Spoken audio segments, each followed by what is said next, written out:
You're listening live to Rightside Radio with Phil Williams. It's hard to go wrong when you're on the right side. Rightside Radio. Solid, conservative, and just plain right.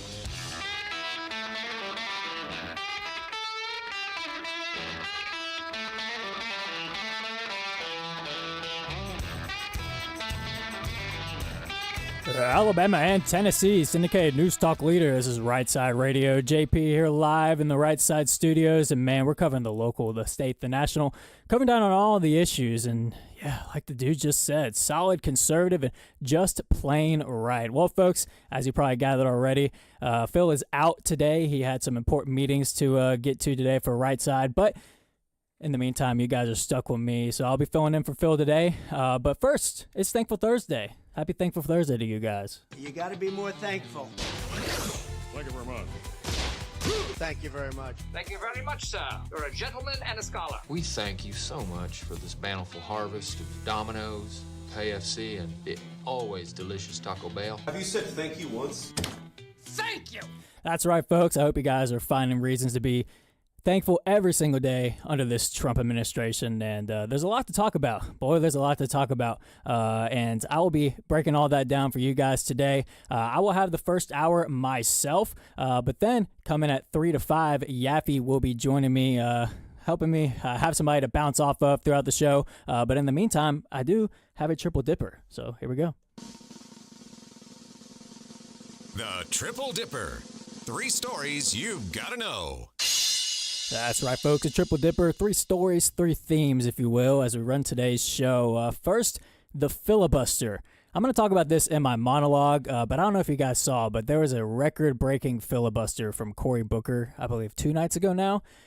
We're not going to be talking about the actual filibuster itself because he didn't even say anything of substance to talk about, but I think it illustrates a lot of underlying stuff that we're seeing within the Democratic Party. So we're going to be breaking down why Cory Booker's filibuster was meaningless, but what it does show from the Democratic Party. And then we're going to be talking tariffs.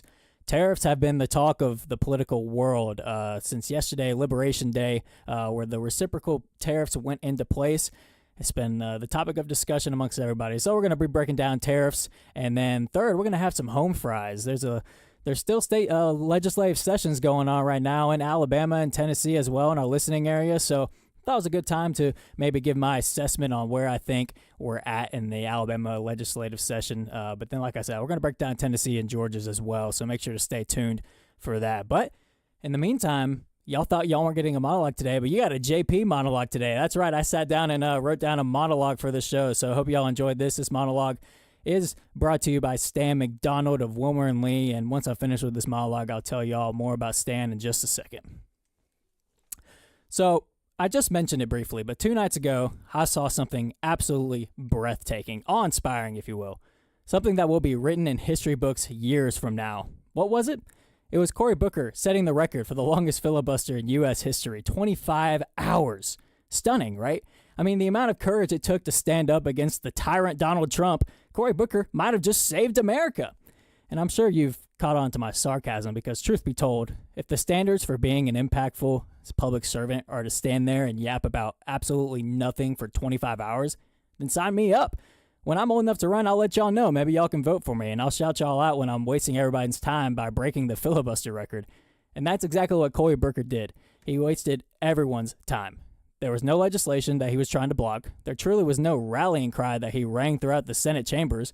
It was nothing but an extremely drug-out whining session, while also making sure all the cameras were turned on to catch his good side. And I truly can't think of a more self-centered and out-of-touch mentality for a politician to think that everyone wants to hear him talk for 25 hours. And about what? Nothing. The gist of his filibuster was Trump bad, Elon bad. And I don't know about y'all, but I think the Democrats already have enough people saying that. They didn't need to hear it for 25 hours. But Cory Booker, he got all the attention he wanted. All the back slaps and high fives a man could ever want.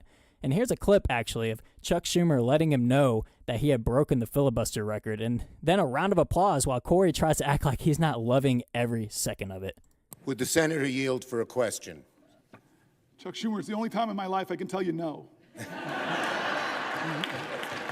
I just want to tell you a question. Do you know you have just broken the record Do you know how proud this caucus is of you? Do you know how proud America is of you?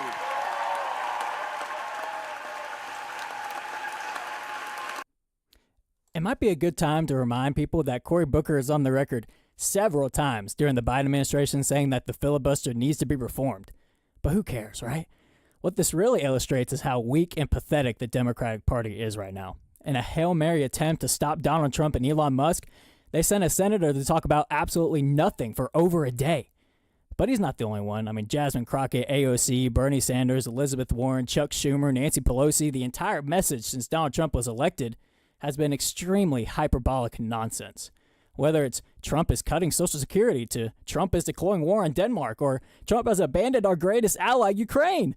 And truth be told, our democracy has survived being on the chopping block so many times that I've lost count. But that's all they got. But let me say this, folks. There's a difference between gutting and reforming. See, the Democrats want you to think that Trump making Social Security more efficient and stopping checks from going to people older than our country itself, that's the end of Social Security altogether. It's not. It actually makes it more efficient. And USAID, well, that was a slush fund for the deep state, and you should take notes on which people in Congress were crying over it being slashed. Here's the thing, folks. I'm seeing the same rhetoric in regards to the tariffs that went into effect yesterday. The self-proclaimed Liberation Day was yesterday, where dozens of reciprocal tariffs were implemented, and this has brought forth some serious meltdowns. But not just from Democrats, from Republicans too. Last night, the Senate even voted 51-48 to roll back Trump's tariffs on Canada and Mexico, with Republicans Murkowski, Collins, McConnell, and Paul all voting for it. Those were expected suspects, but that just shows that the Democrats aren't the only ones a little nervous about these tariffs. And I'm not denying that tariffs won't increase prices. I'm not denying the fact that trade deficits aren't always a bad thing. What I'm saying is Republicans need to ask themselves one question. Do they trust Donald Trump or not?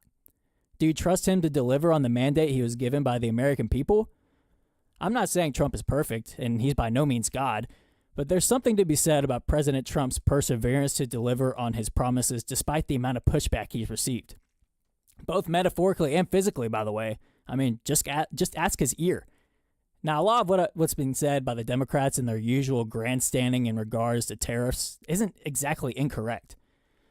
Yes, like I said, tariffs are a tax on consumers, and yes, prices may go up temporarily, but what they aren't telling you about is the nearly $5 trillion investments total in the U.S. since the announcement of such tariffs. From the auto industry all the way to the tech industry, companies are now producing in the United States. And just ask the UAW how they feel about the tariffs. They're loving the amount of jobs coming here. But I think it's pretty obvious what these tariffs are. They're a negotiating tactic. Sure, Trump has been saying for years that he wants to fix our trade deficits with other nations. And take a look at the tariff chart, by the way, that the White House put out. These tariffs still pale in comparison to what other countries are tariffing us. Mexico has not done nearly enough to stop the flow of fentanyl into the United States, and they've let the cartels do the dictating. We've already seen Mexico start to make some serious changes in regards to securing the border since these tariffs were announced. Canada as well. They folded fairly quickly and swiftly took action to help secure our shared border. By the way, Canada yesterday said they'll drop all tariffs against us if we do the same. Mexico announced they won't be implementing reciprocal tariffs against us as well. So what does that show? Maybe Trump's tariffs are already working. We've gotten swift action from both Mexico and Canada before the tariffs even went into place. That won't be discussed in the hyperbolic grandstanding, of course. But Trump knows what he's doing in regards to business. And sure, the private sector and the public sector are quite different. You can't run both exactly the same, but I'll tell you this. There's a lot the public sector could learn from the private sector. Trump is someone who was just a little bit successful in the private sector, but the part that carries over is this, and this is important. We now have a president with a spine. We now have a president who is willing to stand up for America. He's willing to take on criticism from both sides of the aisle, the media, foreign leaders. Everyone and their mama, it seems, has something to say about how Trump is going about things. But he has a vision, and America voted for that vision. By a show of hands, folks, who was fully aware about Trump's views on tariffs before voting for him? I surely was. I heard him go on Joe Rogan and talk about how the word tariff was the most beautiful word. But tariffs aren't the only thing he's carrying out, despite outstanding criticism. Look at what he's doing with Doge and cutting waste out of the government. Some may see what he's doing as reckless, but I see it as deliberate. I see it as a president who actually has a fire under his belly to get America back on track. And look what he's doing at the border. We saw border crossings drop over 90% since his arrival back into the White House. According to the New York Post, more than 100,000 deportations have taken place since January 20th. And he's still unhappy with the pace. Look at how he's reshaping the military, making it the most lethal fighting force on planet Earth once again. All of these things seemed completely impossible to achieve within a single 4-year term. And Trump is doing it in less than 100 days. That shows that he has a fire, a drive, and a motivation to achieve his vision, something we've never seen before in the White House. So, as I close, I just have one question for my fellow Republicans. If you love what Trump is doing with Doge, if you love what Trump is doing at the border, if you love what Trump is doing with the military, if you love what Trump is doing with the FBI, the intel agencies, the HHS, you name it, why would you doubt him with this? Now, those like Thomas Massey and Rand Paul are financial hawks, and I get that. I actually respect them for standing on their principles. But if you're not willing to look past the surface level with this, I'm sorry, you're being lazy. No one's questioning that this will temporarily raise prices. They will drop again. The market took a dip, but it will return. It already is returning. But what we will see, most importantly, is stronger borders. Companies producing in America will stop being ripped off by other countries. And most importantly, America will gain back respect from other nations because we have a leader who has a backbone once again. And that, my friends, will last longer than a temporary price hike. And I, for one, am willing to pay a little bit more for certain things in return for all of that. So to my fellow Republicans, I have one thing to say. Please do not cave to those folks that, like Cory Booker, who spend their time whining and complaining. Don't buy into the meltdown from the Democrats. Don't get cold feet now. We are absolutely dominating, and Republicans time and time again have snatched defeat from the jaws of victory. But not this time. Look past the short term and see what Trump is trying to achieve. And I know one thing. I trust President Trump to keep winning like he's been doing for 73 days now. And that is a wrap for the Right Side Way. Yeah, folks, we're going to be talking about tariffs. A good chunk of the show today. Like I said, it's the main talking point in the political world right now. But the Republicans who are getting nervous, getting cold feet, you just have to buy into Trump's plan because, listen, folks voted for him for that reason. So it's time to go all in or back out completely. And folks, we're going to be right back. This is Right Side Radio with JP filling in. We'll see you guys on the other side.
And we are back. This is JP filling in for Phil today on Rightside Radio, where it's always solid, conservative, and just plain right. Well, folks, I told y'all that the Right Side Way monologue, as always, is brought to you by attorney Stan McDonald. Stan McDonald is a 30-year veteran in the practice of law in North Alabama, and not only will Stan advocate and fight for your legal needs and rights, but he has been an absolute warrior for causes near and dear to our Right Side ruffian community. Attorney Stan McDonald has represented his clients in literally thousands of real estate transactions over the years, and Stan McDonald knows how to represent you in court and in front of the federal, state, and local decision makers.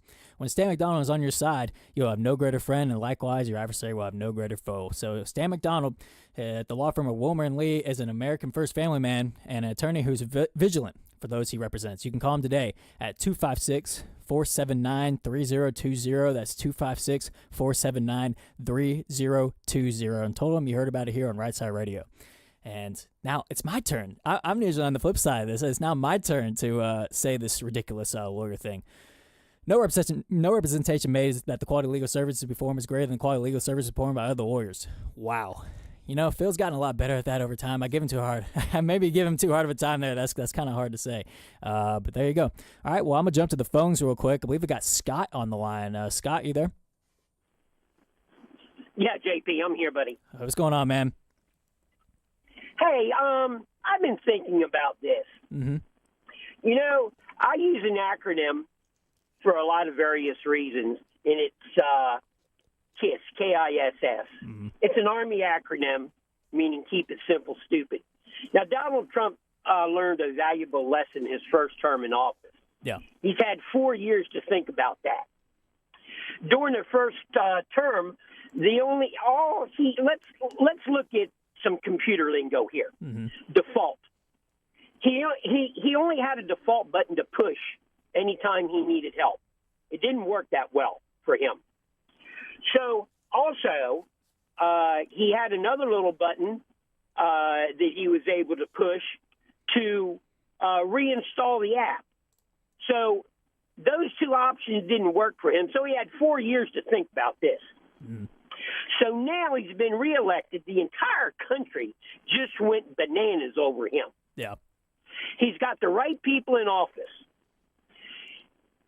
Staying with the computer lingo, he has now got the option to push a button that gives us the option to factory reset. Yeah. And that's exactly what Donald Trump is doing. Mm-hmm. He has factory reset this country back to where it needs to be. Yeah. And we know, if we've ever had to use the factory reset button, that takes a long, long time. Mm-hmm. We do lose some info. We do lose some pictures. We do lose a little bit of this, but we gain it back in the long run. Yep. That's exactly where Donald Trump, that's exactly what he's doing. He has reset the factory reset button in this country. And though we are going to see some things that are going to be a little uncomfortable for a little while, at the end of the day, we're going to be a greater country. We're going to be a happier people. We're going to be a wealthier people. And we're going to be a proud, proud American country again. I agree 100% on everything, Scott. We got about a minute left, so I'm going to let you go, but I appreciate your call. All right, brother. All right, see you. Take care. Appreciate it. Yeah, I agree 100%. It's change that needs to be done is not very comfortable. It rarely ever is. So we just got it may get a little rocky and may be a little bit of a bumpy ride along the way, but you gotta, if you're buying in on Trump and what he's doing with everything else, you gotta buy in with this as well. We had some text that came in, by the way. TL from Huntsville says, "Hey JP, nicely done on an amazing monologue. Appreciate it, man. Happy Thankful Thursday. Here's a quote to get you started: the more you are in a state of gratitude, the more you will attract things to be grateful for." From Walt Disney. And said, "I'm thankful that Cory Booker's filibuster is over." Yeah, I am too, man. We're gonna be talking about that filibuster next segment, actually, or the lack thereof of anything. I wouldn't even. I think the term filibuster, you almost have to have something to filibuster over. He wasn't even filibustering over anything, really. He was just up there talking. So we're going to get into that next segment. I appreciate it. Tony from Trinity, Alabama says, "Great monologue, American first." Appreciate it, Tony. Bordeaux from Harvest, Mark from Red Bray saying, "Good job, JP. Appreciate y'all." John from Harvest said, "Hey, JP, nice filling monologue. Good job." Appreciate it, man.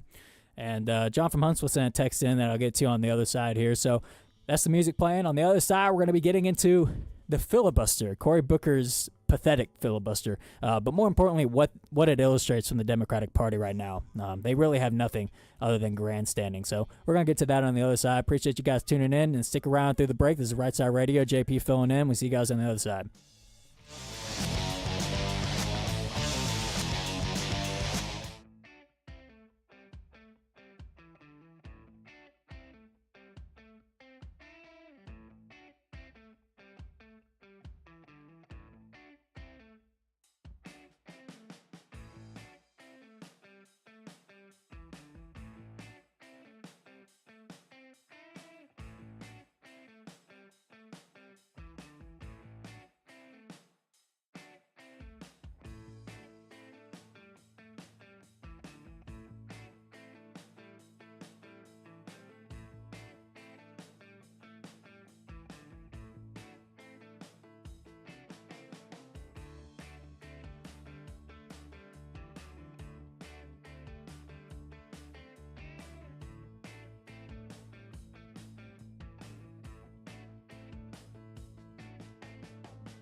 Hey, all you Rightside ruffians out there, you are listening to Rightside Radio, solid conservative, just plain right.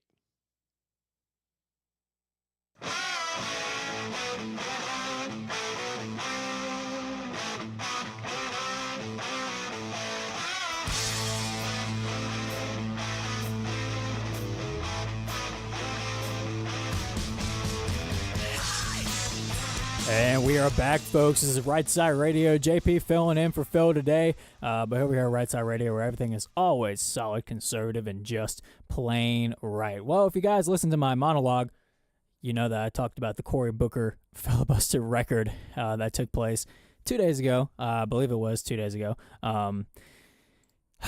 Listen, if you guys want to waste 25 hours of your time, just sit down and watch that filibuster, because that was truly a waste of everybody's time.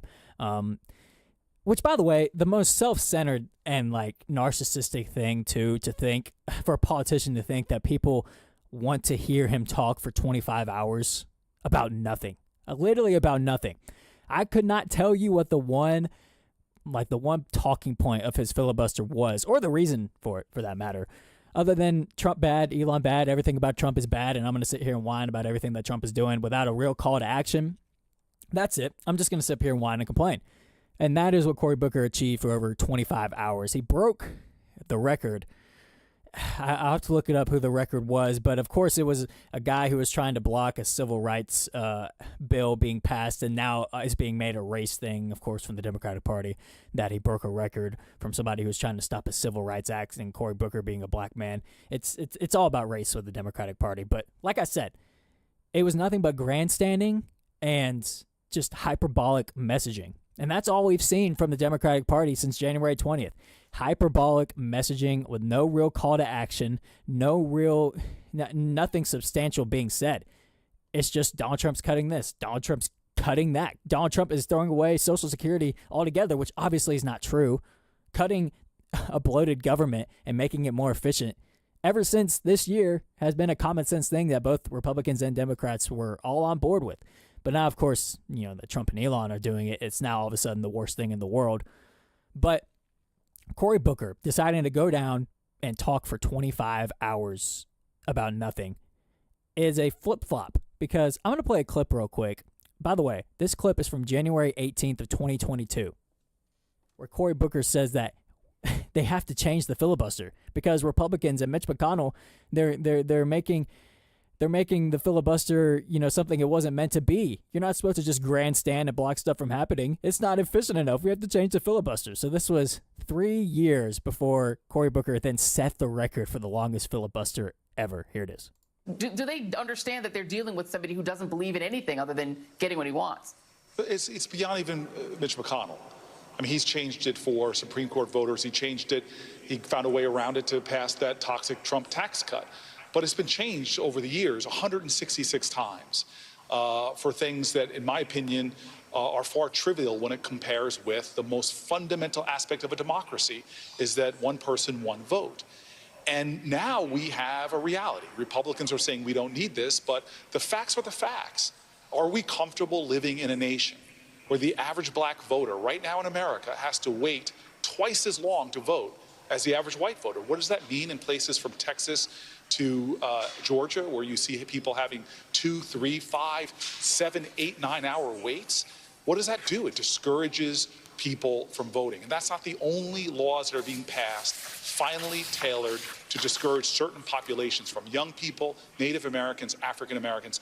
These are the facts. And so, again, we've changed the filibuster before and altered it for everything from treaties to arms sales. We need to actually change the filibuster to preserve the right to vote in America. That, my friends, is called a flip-flop, okay? Because this same guy broke the record for the filibuster 3 years later. And, of course, during his, talking points, always going back to race for that matter. But his whole thing was, we have to change the filibuster to preserve the right to vote in America.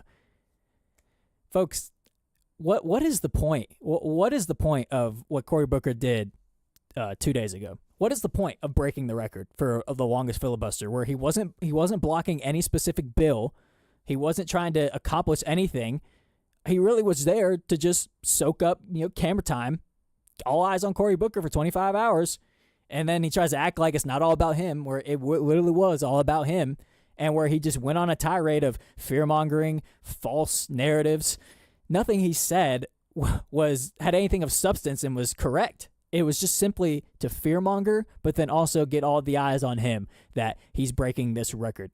One of the most useless records, by the way, the longest filibuster record. Who cares? And that's 25 hours that Cory Booker could have actually been doing something substantial and something productive for his constituents. And yet he just sat there and literally just talked into the Senate chambers, hearing himself talk for over a day long. Absolutely pointless. But there wasn't much within his actual filibuster to talk about, like I said. So the main point I'm talking about this, the main reason I'm talking about this is that is exactly the state that the Democratic Party is in right now. The Democratic Party is in the state of lame duck, fear-mongering, trying to do anything they can to get eyes on them. That's what this was. I mean, Cory Booker was tired of his party getting absolutely demolished on all fronts, and he had to get the attention away from it for just a second. So, all eyes need to come back on me for just a second. Even though I'm not saying anything worth anything, just have your eyes on me. Stop looking at what Donald Trump's doing. Stop looking at all the winning. That is the entire messaging from every single person at the top of the Democratic Party is don't look at all the winning. I'm going to distract you with hyperbolic nonsense. As long as you just look at me, look at the Democratic Party for just a second, maybe I can pause the winning for just a little bit. It's failed, obviously. I mean, look at what Trump's been doing for the past 73 days. It's nothing but winning. So the lame duckness of the Democratic Party, they're not achieving anything at all. So the whole point of it is to distract you. Is to distract you from the winning. So this carries over into the tariff talk perfectly. And we're going to be talking about that in the next dipper, all the tariffs. But I thought this was a perfect segue into the tariff talk because the narrative around the tariffs has been the exact same narrative around Doge, around the border, around getting transgenders out of women's sports, around the military, getting the woke out of the military and making our military an actual lethal fighting force again. That same hyperbolic fear-mongering message that they use with all that, they're starting to use with tariffs.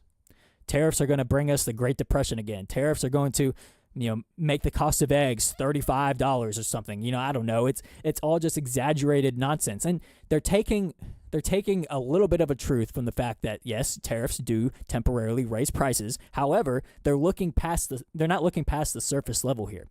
And the reason I'm saying this is because Republicans are falling for this trap, okay? Now, I'm not a big fan of tariffs if they're used incorrectly. If tariffs are used in a, incompetent in just a way that there's no real goal behind them, there's no negotiating tactic tied with it, it's, just simply tariffs for tariffs to raise prices, then yeah, I'm against tariffs in that way, okay? But that's not what this is. This is not at all what this is. What this is negotiating tactics from A, countries to stop ripping us off, and then 2, to have our neighbors of Canada and Mexico actually do something to stop the fentanyl crisis from our shared border, by the way, not just our border, it's their border as well. So there's a lot that needs to be accomplished with this. And then don't even, that's not even mentioning all the investments that have come into America, all the jobs coming into America, nearly $5 trillion of investments that have come into America because of these tariffs. All of that is not that the Democrats don't want you to focus on that. All they want you to focus on is the red herring and the short-term price hike, and they're acting like that's going to crash the economy altogether. We may see a dip in the market a little. I mean, we did see a dip in the market, but guess what? It's already starting to work its way back up, and it's not going to be forever. Why? Because Trump wouldn't be doing these tariffs if we didn't have the leverage. If we didn't have the leverage with these tariffs, I guarantee you Trump would not be implementing them. There's a reason behind his madness here. And we've already seen Canada and Mexico cave. Oh, and with a lot of stuff. Jobs are coming here, and they're putting more efforts into the border. Canada already said they'll drop the tariffs if we drop ours. So that the Democratic messaging and the fear-mongering is pathetic from the sense of they don't want you to look at the long-term impacts.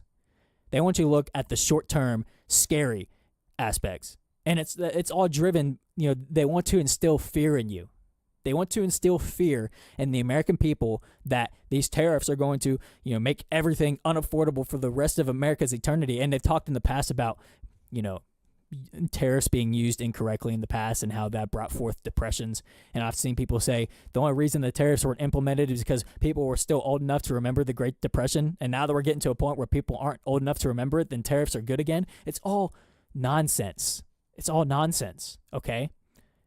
Don't fall for it, folks. Please, don't fall for it. I'm already seeing Republicans fall for it, okay? Now, then again, like I said, they're kind of the expected suspects, the financial hawks, Thomas Massey, Rand Paul. I expected that, okay?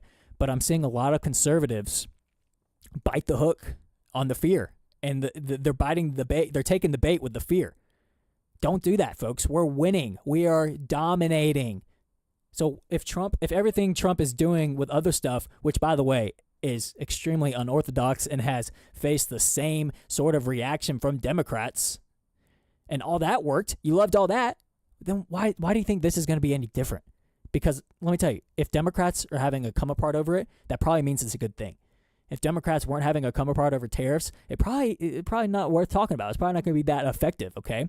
So, folks, I thought talking about the Cory Booker filibuster, which was nothing but a fear-mongering waste of time that was hyperbolic and exaggerative, and literally the only point of it was to distract your attention from the winning and scare you. That same messaging is being used with these tariffs. Do not fall for it. Do not fall for the trap that the Democrats are putting out there. They don't want us to keep winning. They want us to get distracted and to get nervous, to get uneasy. I don't know. That may be a bit too much. The tariffs might be a little bit too much, guys. We may need to hone it back in. Relax a little bit. Just take a chill pill, guys. Take a chill pill, Trump administration. No, that's not how we're going to run things, okay? And I have all faith that Trump is not, uneasy on this, and he 100% believes in what he's doing. And the Democratic grandstanding and the Republicans, voicing their disapproval is not going to change anything. But all I'm saying is do not let the Democratic messaging win. Do not fall for it. Because these tariffs are targeted, these tariffs have a purpose, and these tariffs wouldn't be into place if there wasn't leverage behind them. So we're going to segue that into tariffs and talk a little bit more about them, what we're seeing, what we can expect. And then top of the hour, Yaffe will be joining me, and we're going to be talking about tariffs even more. So make sure to stay tuned for that. This is JP filling in for Phil today on Rightside Radio. We'll be right back.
And we are back, folks. This is Rightside Radio. JP filling in for Phil today while he is off.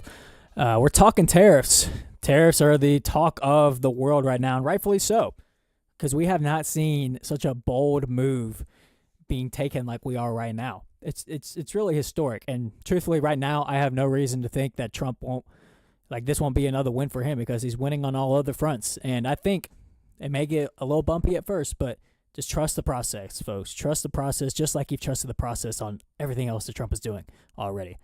We had some texts come in. Cameron from Decatur says, JP, brother, you're knocking it out of the park today. Thanks, man. Appreciate you.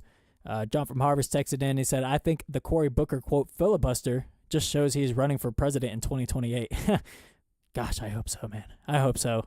I hope they run Cory Booker out there, or AOC or Jasmine Crockett, any of those folks. I'm dying for the Democrats to run them out there for president. Or Kamala Harris again. You know, do it, run it back. I'm sure she'll have better chances this time. Tom with all the kids from Huntsville texted in and said, question, does the U.S. have higher tariffs than any other country? Of course not. Yeah, of course. Look at the chart that the White House put out. The reciprocal tariffs still pale in comparison to the tariffs that they have against us still. Like, a lot of them are not even half of what the tariffs are against us with a lot of these countries. So that's a great point. I mean, these reciprocal tariffs still are nothing to compare to what we're being tariffed by these countries. John from Huntsville texted in and said, JP, I got a couple questions for you. Question 1, how many bathroom breaks did Cory Booker take during his record-breaking 25-hour filibuster? I don't know. Maybe he wore a diaper. I don't know. I have no idea. I'd have to look at how many. You know, to be honest with you, I'm not that interested in his filibuster to look into that, but that's a good question. Question 2, 25 hours, really the record for wasting time? Because I thought the world record for wasting time was 4 years because the last administration for 4 years did nothing but their best to make America suck. Hey, you got a good point there, John. I mean, it may have just been a 4-year filibuster from the Biden administration. Thank God that's over. And you see, now that somebody's actually doing something and the government's actually being effective, it seems radical. It seems radical that Trump is doing all the stuff he's doing when it's really common sense stuff, but he just has the guts to do it. And like I said, with these tariffs specifically, it's scary on the the base level. When you first look at it, it's scary, but long term, I bet it's going to end up paying off for folks. But I want to play this. Rand Paul is a financial hawk, just like his dad, Ron Paul, was. So I expected him to have this view on tariffs. But he said this, and I want to respond to this. This is Rand Paul on Fox News talking about his disapproval of these tariffs. Here it is. Tariffs have also led to political decimation. When McKinley most famously put tariffs on in 1890, they lost 50% of their seats in the next election. When Hott and Smolley put on their tariff in the early 1930s, we lost the House and the Senate for 60 years. So they're not only bad economically, they're bad politically.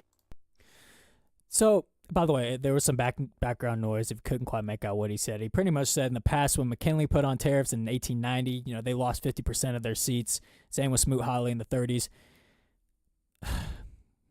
First of all, I'm not fully on board with the driving factor in our decision making to be reelected. That just doesn't really appeal to me. I don't think it's a good basis for decision making. You shouldn't be running to be reelected. What should be driving your decision making is what's best for America. What's best for America first, and not just short term. Not what's going to look good through my presidency, and then the next guy can do whatever he wants. What Donald Trump is trying to do with these tariffs is he's trying to set up American prosperity long term. He's trying to bring back jobs to America long term. He's trying to set a precedent to other countries that you're not going to rip off America and long term. This is not a short term. I hope we get reelected. And first of all, Trump can't get reelected. Oh, but gosh, I hope we don't lose all our seats in 2026. Let's hold off on the tariffs for now. Bullcrap, man. Do what you think is best for America. Like that mindset from Republicans of we're gonna do what's gonna help us get reelected, and gosh, that'll really make me take a hit in the approval ratings. That should not be the driving factor of your decisions. Okay, so Republicans need to get on board with this, okay? Because this is unprecedented what Trump is doing. Well, guess what? Everything Trump has done before has been unprecedented. This is nothing new. This is just the same methodology with tariffs. Now, I get the economy is something that every American feels, and even folks that don't care about politics, they're not going to be on board to anything that makes their groceries higher, that makes imports higher. I understand that. But listen, The short-term pain can't dominate and make you overlook the long-term stuff. Safer border, more jobs, prosperity long-term. So that messaging from Republicans and Rand Paul, like I said, from Rand Paul especially, is expected, but still, guys, this is why Republicans have snatched defeat from the jaws of victory so many times. Gosh, my approval rating, I don't care. You guys were put into your seats, especially Donald Trump. Donald Trump was elected to he had a historic mandate to do what hasn't been done before. And that's what he's doing. So don't get cold feet now. Do not get cold feet now, okay? And like I said, none of that's going to work on Trump, so I'm not worried about that. But folks like Rand Paul and Thomas Massie, they really need to get on board, man. They need to get on board, okay? Because if you're not able to look past that short-term price hike, I don't know what to say. You have to have a long-term, perspective in your decision-making, okay? That's why we put you into your seats. So we're going to get into it more on the other side. Yappy is going to join me, and we're going to continue talking about tariffs. And then later on in the show, we're going to get into some home fries and talk about some of our local state legislative sessions that are going on and give our assessments on it. So make sure to stick around. This is JP filling in for Phil today on Rightside Radio. We'll be right back.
You're listening live to Rightside Radio with Phil Williams. It's hard to go wrong when you're on the right side.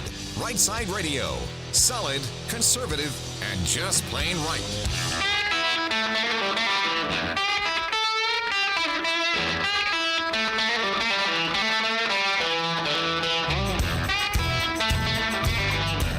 Alabama and Tennessee syndicated news talk leader, Rightside Radio. This is JP filling in for Phil here live from the Rightside studios. Man, we're covering the local, the state, the national, all the issues. And, oh yeah, like the dude just said, solid, conservative, and just plain right. Well, yeah, folks, Phil has some top secret meetings that he's taking part in today, but he will be back tomorrow, so don't worry about that. But in the meantime, y'all are stuck with me today. And we've been talking tariffs so far throughout the show. Obviously, I mean, it's been the main talking point throughout the whole political world. This is something unprecedented. We've never seen something like this before. And it's really, well, it seems like every single Democrat is against it, which was expected. But we're also seeing a little bit of a divide in the Republican Party with this. So folks who are a bit anxious about the tariffs, the usual suspects of the financial hawks like Thomas Massie, Rand Paul, those were expected. Mitch McConnell and all the folks that voted for the Senate bill or the Senate Act last night to roll back these tariffs from Canada and Mexico. So it's interesting of folks in the Republican Party who are kind of divided on this issue of folks who are with Trump on this and Republicans who are against Trump on this. But coming on with me now to talk about this and stick around with me throughout the rest of the show, appreciate it, is Yaffe, who is host of the Yaffe program on WVNN up in Huntsville and also host of Yaffe Live on Talk Radio 102.3 out of Chattanooga. Yaffe, appreciate you coming on with me. Good to be here. I promoted this on both of my shows earlier, and I was like, 5 hours of radio wasn't enough of Yaffe today. I need to do 2 more hours. Yeah, so, I feel you. No, but I'm looking forward to it. I appreciate it. It's a long time no see, too. So, I mentioned this, divide in the Republican Party. Which side are you on, Yaffe? Which side are you as a Republican on? Are you with these tariffs? Are you against these tariffs? Are you kind of in the middle? What are your thoughts on these tariffs? Well, I am against these tariffs. And the reason why I emphasize these is I'm not necessarily against tariffs per se, because I do think some targeted tariffs could be important. We found out during the pandemic, the COVID pandemic, for instance, that, we were too dependent on China, say, for medicine or for medical stuff. And there's obviously some tariffs we need maybe for national security. I do think most of it, if we're going to do tariffs, should be focused more towards China. But Trump comes out and he implements a 10% tariff on everyone, including Israel. So Israel got rid of basically most of their tariffs against our goods, and yet he still has a tariff against Israel. So I'm like, okay, this is way too broad. And it's kind of hard to know what the goal here is. Is the goal to have tariffs for the sake of tariffs? Or is the goal a negotiation tactic? And it seems like, or is the goal to get more tax revenue? It's been kind of a mixed message here. So I am not a big fan of tariffs just for the sake of tariffs. But I do think if we had more targeted tariffs, it'd be good. I also, real quick, I do want to say, I also think if we were going to do this, we should have waited until this tax cut package was passed. So at least that would be something to kind of offset some of the tariffs. And Trump's talked about how to offset some of these tariffs with different tax breaks, including you could deduct taxes on interest of a car. I think that's a great idea. But just tariffs for the sake of tariffs, I'm not a huge fan. Yeah, and I get what Trump, since before he was even in the mix for president, I think back in the 90s when he was on Oprah talking about how America's being ripped off with all these trade deficits. I think it was in the 80s. In the 80s, He's been talking about this for a long time. Yeah. So I get his reasoning and his message of if I don't care who you are, if you have an unfair trade with us, then we're gonna have reciprocal tariffs against you. And it was a message that he went so far in on, he almost can't backtrack on it now, even if it's against people or countries like Israel, even if it's with our allies.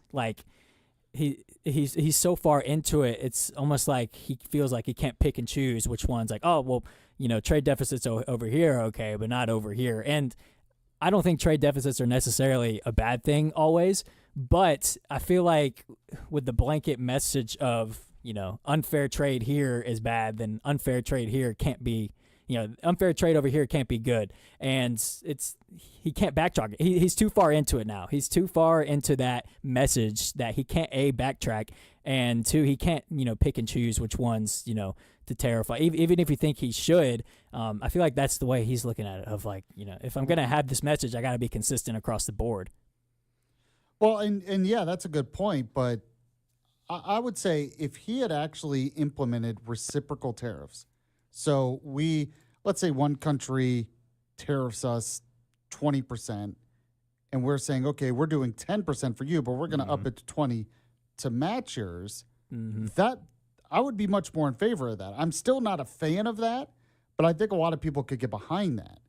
But when he put out that chart yesterday, that's not what it was. It was kind of portrayed that way. Yeah. But actually what it was is the U.S. trade deficit divided by imported goods, and then half of that. That's not reciprocal tariffs. That's based on a trade deficit, which we're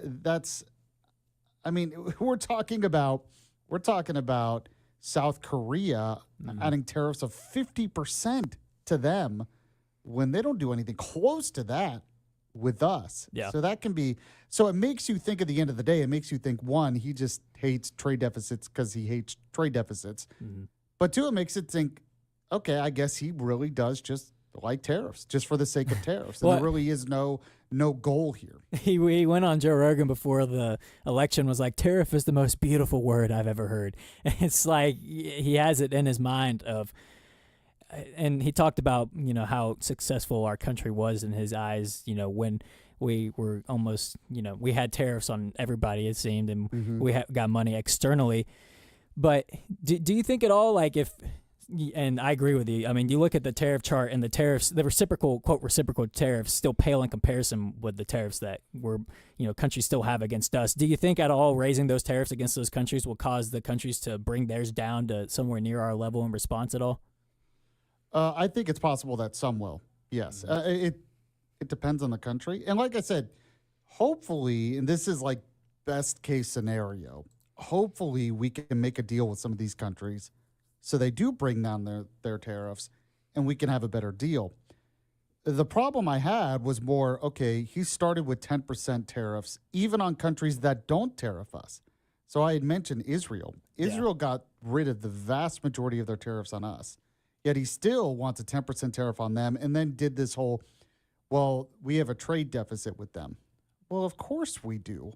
We're gonna be able to sell more to Israel or something. So it's just, when you look at the big picture, I'm just not a fan of broad tariffs. I think targeted tariffs could be better. Yeah, and if we're going to get, the root of, you mentioned tariffs being a negotiating tactic, and I would agree with that.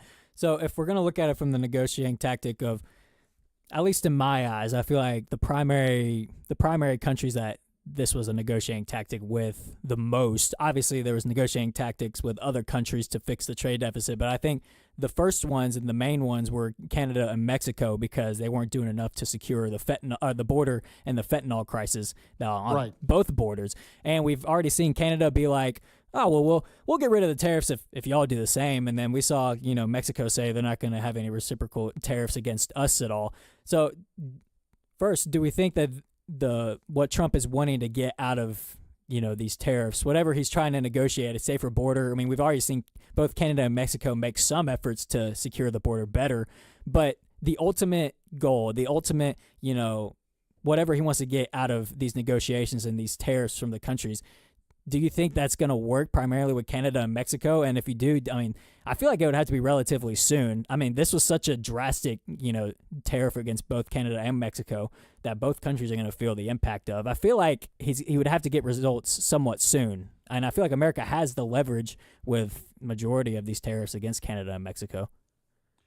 Well, the problem is I really don't have the answer to that question, because you're right. He used it as a negotiation tactic to get the border secure. Then he talked with Trudeau. He talked with the president of Mexico. They worked it out, and then he didn't implement the tariffs. But then he came back and implemented tariffs, and then implemented tariffs on everyone. So it's like, I'm not 100% sure, and I think This is one of the issues is there's a lot of uncertainty here. This is why the stock market, they might be overly freaking out. Yeah. But a lot of people aren't sure. They're not sure if this is about a negotiation tactic or if it really is he wants to restructure how our economy works so we buy and sell most things within the country instead of bringing in things through trade. And if he hasn't given a definite answer on that. You know, Trump can be pretty unpredictable when it comes to foreign policy. And for the most part, I think that's good. Like our enemy's kind of like, oh, he could do it. He's a little crazy, you know, the crazy man theory. Yeah. But when it comes to economic policy, the unpredictability can be a very, very big negative. Oh, yeah. Because markets, businesses, they don't know how to deal with the unpredictability. Yeah. And, you know, we saw the stock market, you know, take a big hit after he announced these tariffs, which I think eventually it will come back. But the question is, you know, how long will this unpredictable, like Trump could come out tomorrow with something new and then the next day with something new and it just, you know, snowball keeps getting worse and worse.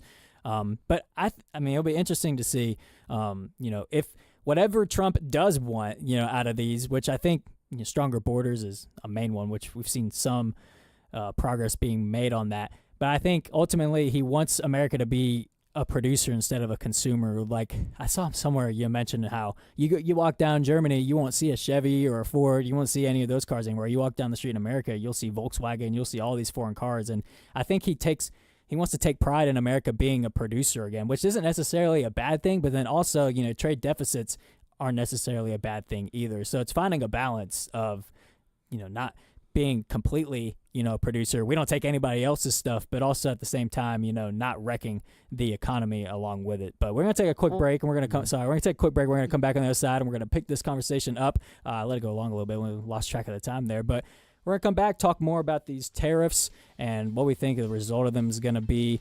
So make sure to stay tuned for that. This is Rightside Radio with JP here with Yaffe, filling in for Phil while he's gone in some top secret meetings. I can't tell y'all what it is, but in the meantime, we're going to take a quick break and be right back.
And we are back. This is Rightside Radio. JP filling in for Phil today while he's off. And we're here talking tariffs. We're talking tariffs with the rest of the political world and the rest of the world, it seems like, for that matter. When America does something this drastic, it's going to be the talk of the world. But 833-687-4448, that is the text line number. Y'all have already been active throughout the show. We appreciate that, as always. Jump in and let us know what you think about these tariffs. And, which side are you on? Are you with these tariffs? Are you against these tariffs? Are you with some of these tariffs? Man, I feel like everybody's got their own opinion on them. So let us know on the text line. Back talking to tariffs here, Yaffe. So my whole thing with Republicans on this issue, and I've said it before, Rand Paul and Massey, I respect that their principles and standing with their conservative principles when it comes to, financial stuff. But the others, the others that don't fall into that genre of financial hawk, I would say, that they're like, oh, yes, we love Doge. We love everything, all this radical stuff he's doing. Yes, go in and do what needs to be done. But then right when tariffs come up, it's like, whoa. Let's calm down. Let's chill out a little bit here. That's a little bit too much. I think that's almost them, buying into the fear-mongering, not necessarily just from the left, but the fear-mongering in general about tariffs. I feel like if you're going to be with Trump on Doge, which it's that, if you want to talk about radical, I feel like that's right up there with, in terms of one of the most radical things the president has done right away with how much he's cut. I feel like if you're going to be with him on that, you got to, I don't know why you wouldn't trust him with tariffs, in my opinion. Yaffe, what are your thoughts on that? Yeah, I don't know if I agree with that, mostly because it's not so much that I'm against how he's doing the tariffs because it's radical. I mean, you could be radical and be wrong, I guess.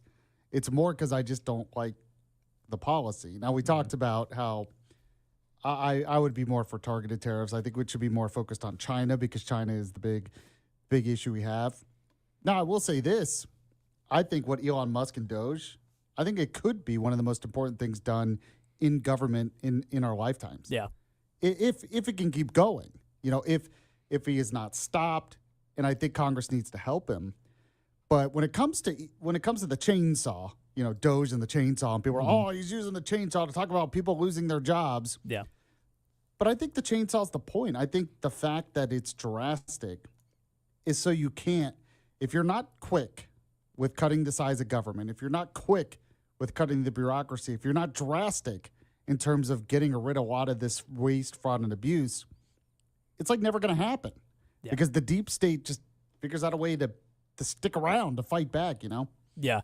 And, I agree 100% with, the fact that tariffs will raise prices. Like, it takes an idiot to say otherwise, to say that tariffs aren't going to raise prices. Like, obviously, that's, kind of the point. And exactly. It's kind of the point. Yeah. You're right. The whole point is it raises prices, so you have to buy American products. Yeah. So it's a given. Yeah. Tariffs raise prices temporarily, but I think the long-term view of it, of what's trying to be achieved, like I knew about the Trump's tariff policy before I voted for him, and I'm willing to pay more for some stuff temporarily if it's going to get a stronger border, if it's going to bring manufacturing back to America, if all this long-term stuff is going to happen, I'm willing to bite the bullet and, suffer through the short price hike or whatever. But in the comparison to the Democrats trying to make of, oh, but the egg prices, you were complaining about that under Biden. It's like there's a difference between incompetent inflation and, strategic tariffs that have a long-term strategy behind them. I'm full on board. If I agree with the long-term strategy, okay, I'll pay a little more at the time being if that means I'm going to get, this better stuff in the long term. But I guess my frustration or my annoyance is too many times I've seen Republicans be too spineless and too scared to take action on stuff. And I guess the first reaction I see from Republicans that are like, that may be a bit too much. My initial reaction is, stop getting don't get in the way, please. And that doesn't mean I don't fully understand, why they're saying it and what, but I wish the ones who were saying that will look at the long-term impacts that are trying to be achieved here and, just don't snatch defeat from the jaws of victory again, I guess is. It's funny too. You talked about Joe Biden and the Biden administration and prices went up. They didn't even make an argument that it was done for some kind of long-term change. Yes, yeah. Their whole argument was, first, it's not happening. Yep. Then it's transitory. Then, yeah, it's happening, but the economy is good. And it's like, okay, you're just trying to get us to ignore what we can see. They never made an argument that we have to do this for the long term. Yeah, exactly right. But we're going to take a quick time out. That's the music playing here, and continue this conversation on the other side. This is Right Side Radio. JP and Yaffe filling in for Phil. We'll be right back.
Hey, all you Rightside ruffians out there, you are listening to Rightside Radio, solid conservative, just plain right.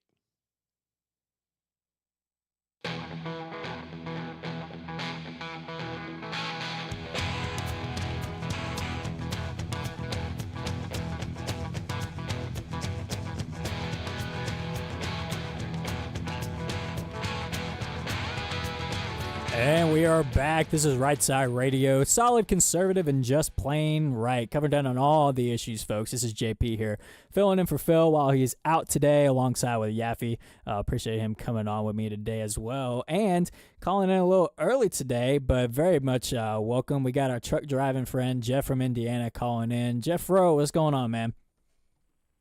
Hey, JP. Hey, Yaffe. I'm not sure. I'm not sure if Yaffe is actually going to be able to hear your call right now. So I actually can. Oh, hey, what's nice, up, man? sweet. You're doing good, then. You know your tech. What's on your mind, man? What's going on? Stock tip. Everybody who's selling stock today and everything, you might want to be buying. It's a good market to be in because when this everything bounces back. This is all panic selling right now. Yeah. So whenever they come back in, it's going to be a good market. Yeah, and I think it will come back. I think the market will eventually get more certainty, but it's the shock and the holy oh crap moment, caused a lot of people to panic. But I agree. I think ultimately it is going to come back up. It's not going to be like this forever. Yeah. I mean, you know what we're doing now is we're putting tariffs on everything and stuff to equalize the markets. Mm-hmm. And then when that's done, though, but the one drawback is that even though tariffs would be eliminated for the most part, then you still got governments that can subsidize and tax incentive to not buy American goods. Because just through logistics alone, it's going to cost more to ship a car from overseas than it does to ship it domestically. Yeah. Yeah, I've seen a lot of people bringing up that point as well. It's the individual, entrepreneurs are not going to compete with those, foreign subsidized companies. It has to take the state to come in and help them in that area to protect, America's own from that. So, yeah, I agree 100%. And the competitive edge that those foreign companies have, it can't keep happening because our own American companies are going to keep just drowning in that. And then another thing I see is they'll do the domestic cars and everything.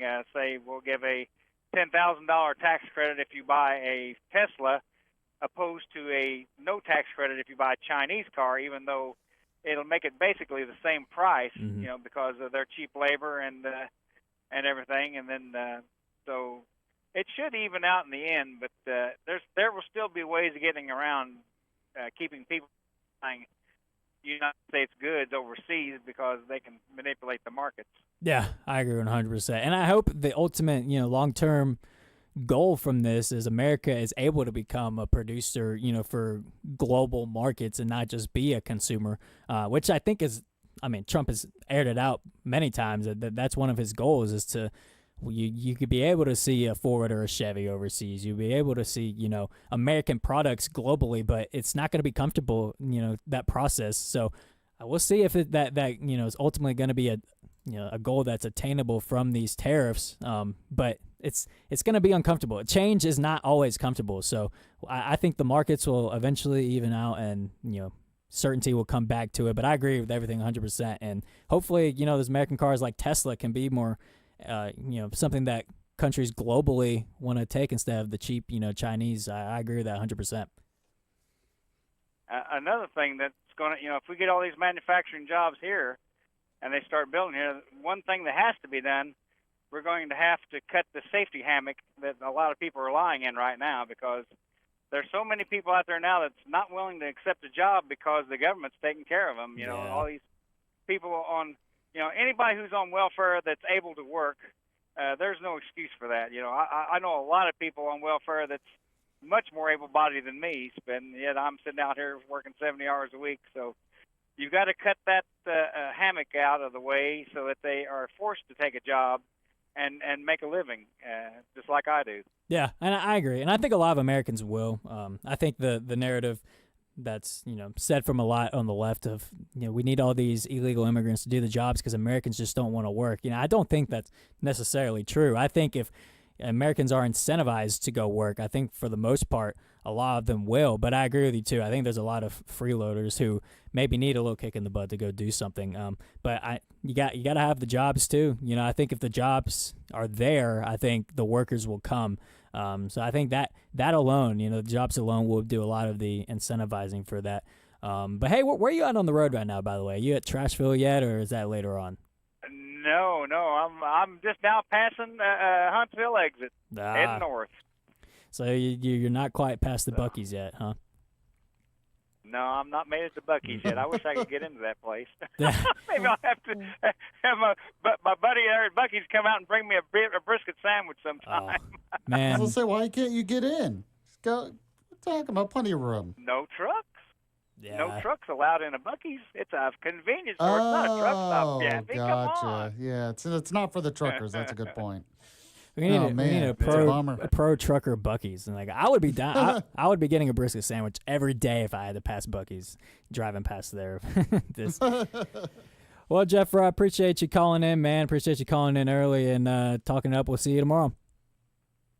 You all keep up the good work. You're doing an excellent job. Appreciate it, man. You should be proud. Appreciate it, man. See you tomorrow.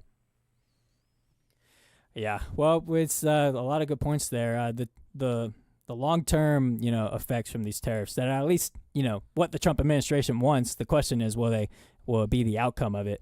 But I agree 100% with that. Yeah. After continuing to talk about these tariffs a little bit before, next segment we'll start to, turn our eyes local to some home fries stuff and some local legislation.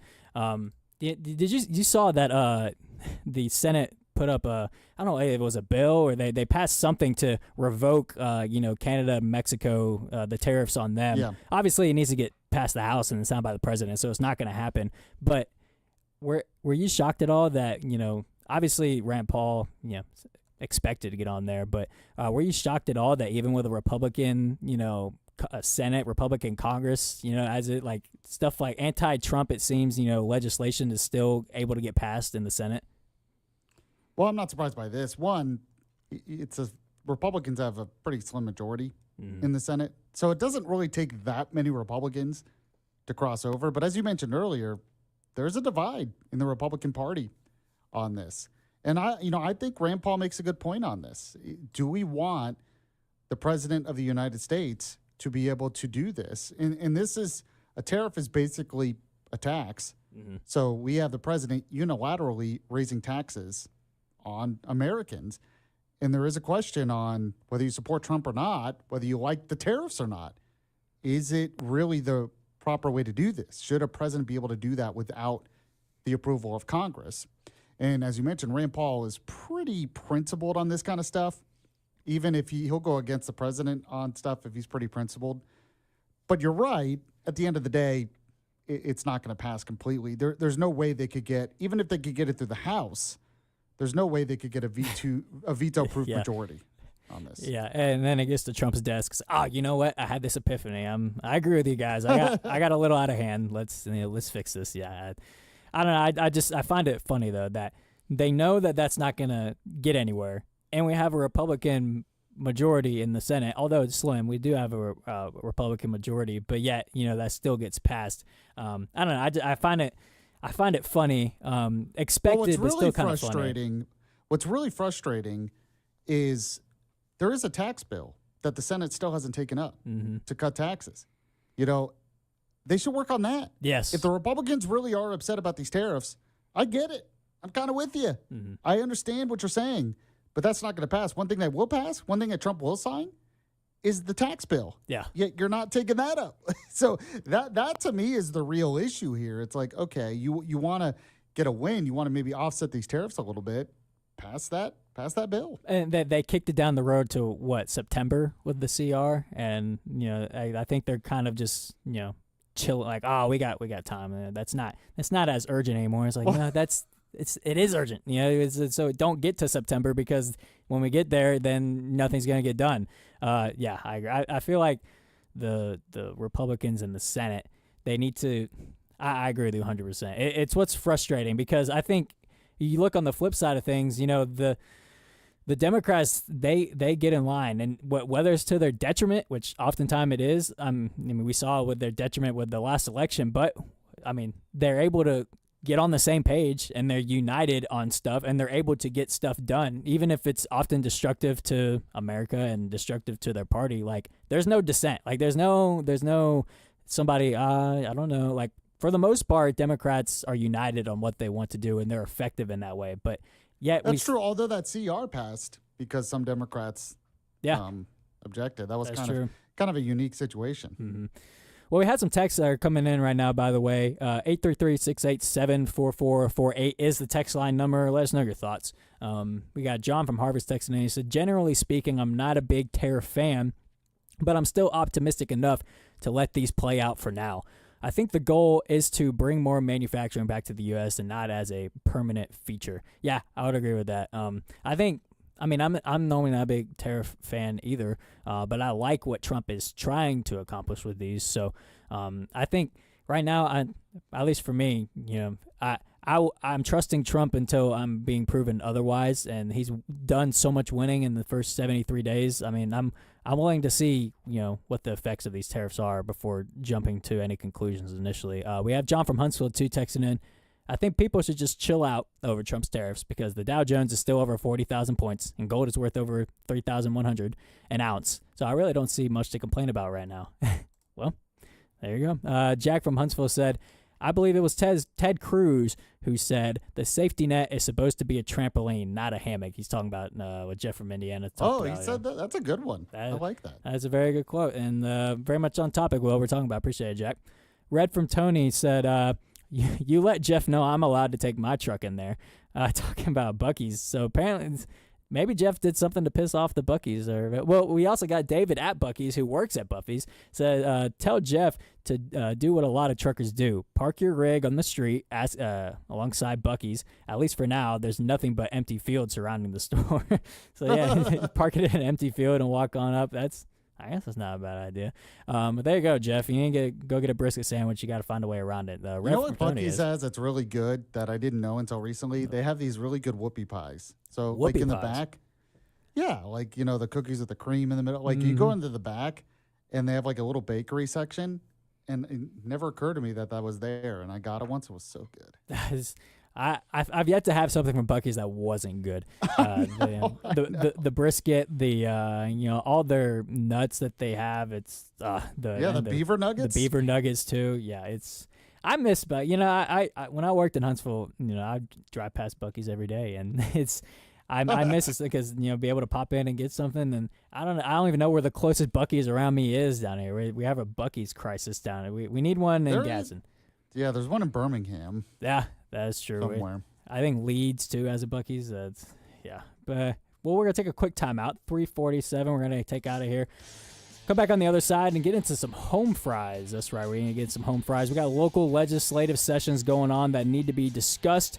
Some stuff that Alabama legislative session is accomplishing, but then some stuff that they probably need to do more of and less of other stuff. But we're going to take a quick timeout before we do that. This is JP and Yaffe filling in for Phil. We'll be right back.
And we are back. This is Rightside Radio. JP and Yaffee here, filling in for Phil while he is out. But Phil will be back tomorrow, so no need to worry there. 833-687-4448 is the text line number. Let us know your thoughts. We see all the texts coming in, talking tariffs that we were just discussing.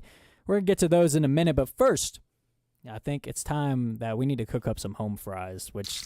we have a sound effect for it, Yappy, by the way. This is not just a saying. We got a home fry sound effect. Now I'm hungry. Yeah, it's, well, everything is based around, I think today, being Thankful Thursday, is the only non-food based day of the week that we have.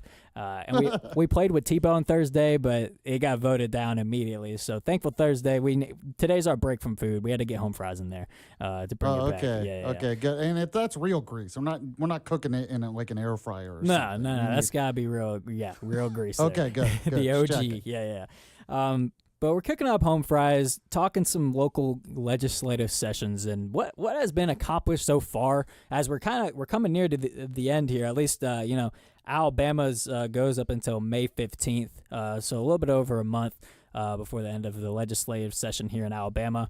So we're going to get into Tennessee's as well, and then, Georgia's all in the listen area. But first, let's start here in Alabama. So the Alabama legislative session, I'm going to go ahead and list out to sort of tee it up some of the so-called achievements that have been touted throughout the, so far this legislative session. All right, so first we got a Glock switch ban, which, who cares? As you know, Yaffee, that's going to eliminate all the crime in Alabama as a whole. We also got the ADVA restructure, which I think every veteran I talked to has been against that bill.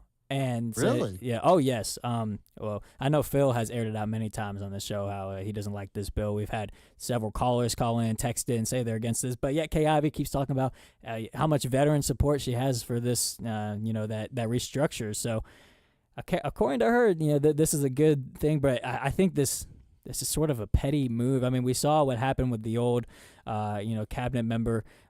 His name's escaping me at the moment. She had they aired out their beef, for everyone to see, and then he immediately got fired, and then this came right after. So it looks just like a petty move by Kay Ivey. That's like, okay, what's the point? But next, now we got signed yesterday, I believe, the paid parental leave law, giving, mothers 8 weeks of paid leave, post-paternal leave, and then fathers 2 weeks.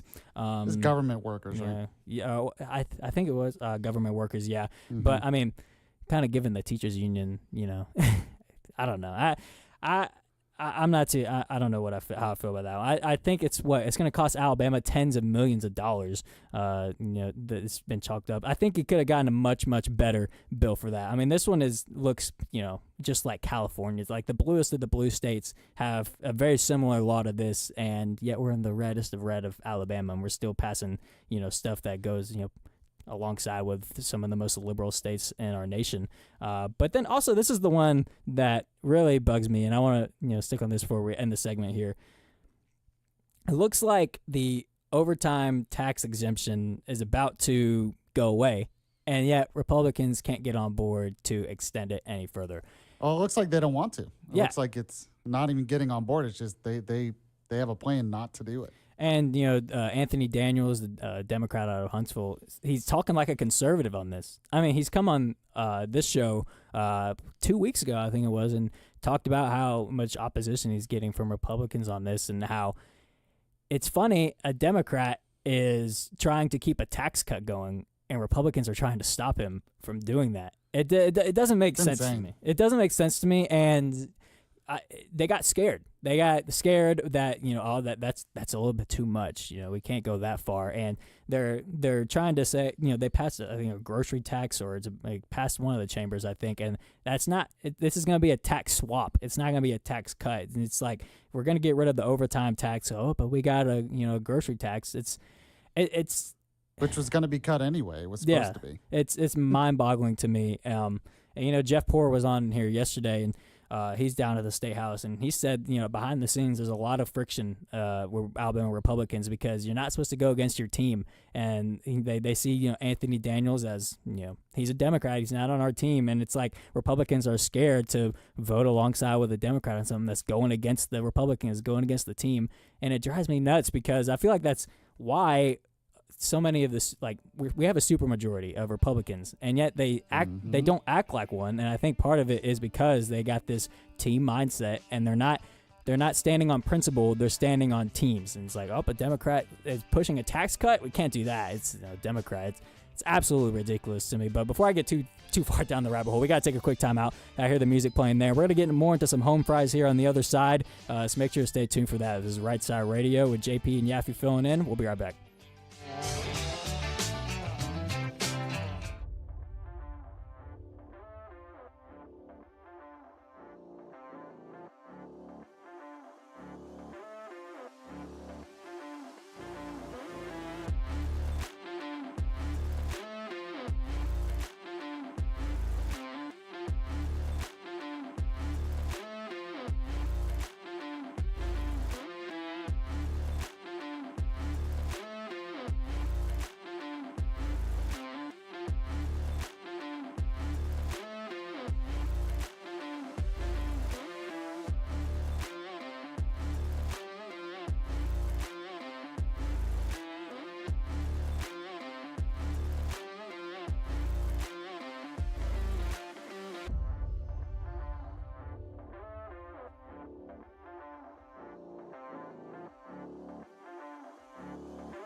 You're listening live to Rightside Radio with Phil Williams. It's hard to go wrong when you're on the right side.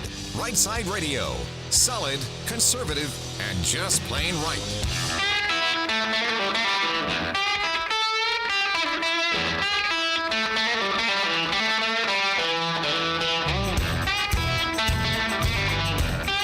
Alabama and Tennessee's syndicated news talk leader, Rightside Radio. This is JP here live in the Rightside studios, man, covering down the local, the state, the national, all the issues. And oh yeah, like the dude just said, solid, conservative, and just plain right. Well, I'm here joined with Yaffe, who's been helping me fill in for Phil today while he's been gone. We've been talking tariffs. We've also been talking some local stuff, legislative sessions going on right now in our listening area. But first, answer some text messages that came in. So we got a text in. I think I know this. This is my buddy Sam from Huntsville. What's going on? He said, is it possible to cushion the blow of tariffs for a temporary period of time by using the proceeds from that tariff, i.e. on chips/technology, to jumpstart manufacturing in the U.S.? Yeah, I think that's, well, at least Trump says, that's a lot of his goal. The external revenue service he's wanting to implement with, primarily driven by tariffs. But, I mean, I hope and I believe, the goal is to have the proceeds from that, go back into the nation to help, get America to start producing a lot of this stuff again. Yeah, I mean, I'm fully on board with that if that is the goal, Yaffe. I don't know about you. Well, I think the goal really, it's so hard to say because I think the goal really is to possibly pay down the deficits and the debt. Mm-hmm. So, to get more tax revenue so we don't have as much debt. The problem is you have kind of conflicting goals here because you have a tariff. If the tariff is to get tax revenue, that's one thing. But if it's to get people to buy less stuff from overseas, well, in the long run, you get less tariffs. Mm-hmm. Or you get what I mean is you get less tax revenue. Yeah. So if we're buying less of that product, we're not getting as much as the tax revenue. So it's kind of like if the goal is to get tax revenue out of it, that's probably not going to happen because we're just going to buy less of the product. Buy less of the imports, Mm-hmm. Yeah, and that makes sense. We're just a lot of this is like, like you said, I think the goal is because Trump is kind of, I mean, he's said a lot of this stuff for years, but I don't think he ever explained why it's called Liberation Day. Yeah, that's true. I mean, I guess we all just kind of assumed it's like, we're ending the unfair trade. We're, liberating ourselves from all this unfair trade. But yeah, he never really said any. I mean, he just kind of self-declared it Liberation Day. It's like, oh, okay. I guess it's Liberation Day. Are we liberating ourselves from what exactly? Yeah. So. Also, Lisa from Huntsville texted in and said, JP, you're doing an awesome job today. Appreciate it. I agree with you about tariffs. Just let's wait and see. People keep quoting failed tariffs of history. McKinley's tariffs failed. The Smoot-Hawley tariffs failed. But I think there's probably more to it than that. There's always more to the story than just one sentence in a history book. There's the why didn't it work, and sadly I haven't tried to get down in the weeds and see if I can figure out why they failed. Just because we try something a second time does not mean it is destined to fail. Anyway, keep up the good work, and then hey to Yaffe. It's I want to say like the phrase that comes to mind is don't throw the baby out with the bathwater, but tariffs are such a extreme, like very few broad tariffs have been implemented. Like it's rarely happened in America's history. And and she was talking about McKinley, right? So yes, it is true that pre-McKinley, we probably had way more tariffs than we have now. But we also didn't have the welfare state. We also didn't have the income tax. We also had a much smaller government that didn't need as much revenue. So if we had all of that and then we implement tariffs, that's one thing. But right now we still have the income tax. We still have the welfare state. That's we still have $35 trillion in debt. So it's a little, she's right in the sense that you can't always judge completely from history because it's different then than it is now. But in some ways, that can mean it could be worse now. That's true. A lot goes into it. It's not as straightforward as a lot of people on both sides like to say it is. The people who are bashing tariffs, and then also the people that are fully on board with them. Like it's a very complicated. It's not as straightforward. There's a lot of factors that go into it. But yeah, I agree 100%. Well, we're on the issue of home fries, or the segment of home fries, I should say, talking about some local legislative sessions that are going on within our listening area. So this is actually Wait, you don't play the grease thing? Oh, You don't play well. the sound effect again? I mean, I guess we have to. Yeah, There we go. That's a good Okay, point. good. You see, as a producer, normally I would have jumped in and did that, but now it's like, Okay, good. my producer hat I'm was helping off for you just out. a second. Yeah, thank you. Yeah, thank you. I would say this is breaking news, although it's expected. So I was going to talk about in this home prize segment that gambling is trying to rear its ugly head again towards the end of this legislative session, where All Britain, I think, filed legislation that it allowed a lottery. It had sports betting and electronic bingo at the 6 existing facilities, and then claimed it had better protection against illegal gaming than the gambling bill last year did, trying to make, like this is a new and improved gambling bill, trying to sneak it in towards the end. But Garland Gudger put out a memo saying, quote, with 12 meeting days remaining in the session, both budgets still awaiting approval, and other important bills and measures demanding focus and attention, the comprehensive gambling bill released today is simply too little too late and has too few votes to pass. Which I think I speak for everybody that thank God. Thank God. I'm so tired of talking about gambling in Alabama. Oh, it's going to come back Oh, next it will. session. I'm fully aware that it will. It's not going to go away forever, but I'm glad that it didn't.